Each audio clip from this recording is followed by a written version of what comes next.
Good morning बच्चों। आज हम पढ़ने जा रहे हैं हाइड्रोकार्बन के व्युत्पन्न, उसमें उसके प्रश्नोत्तर पढ़ेंगे।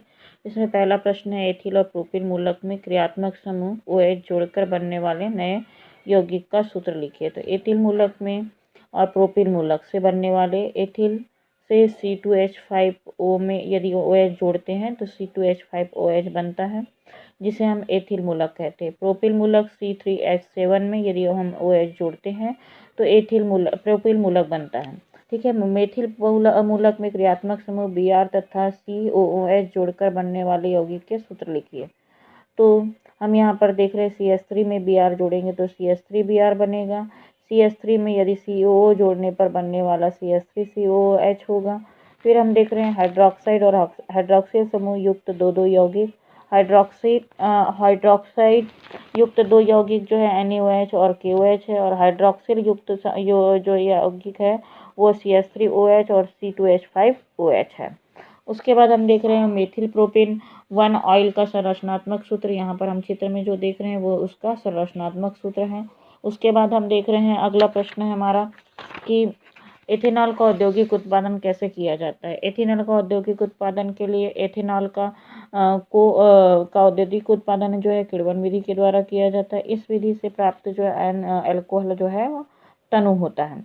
ऐसा अल्कोहल जिसमें जल नहीं होता उसको हम परिशुद्ध अल्कोहल कहते हैं, और एथेनॉल में जब हम 10% जल मिला दें तो उसे हम परिशुद्ध स्प्रिट कहते हैं।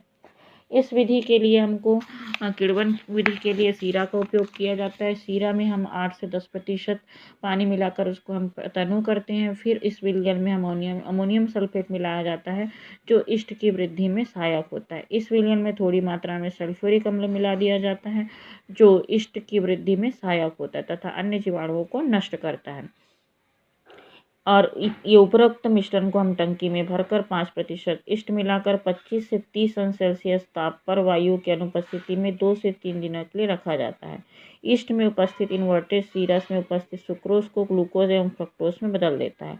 फ्रक्टोज और ग्लूकोज से जाइमेज की उपस्थिति में किण्वन की प्रक्रिया द्वारा एथेनॉल जो है वो प्राप्त होता है। अगला प्रश्न है, सिरका किसे कहते हैं, इसका उत्पादन कैसे किया जाता है। तो एसिटिक अम्ल का तनु विलयन सिरका कहलाता है। इसके लिए हम ये पात्र लेते हैं और पात्र में हम ऐसा छिद्र बना होता है नीचे में, जिसमें वायु प्रवाह के लिए छिद्र होता है।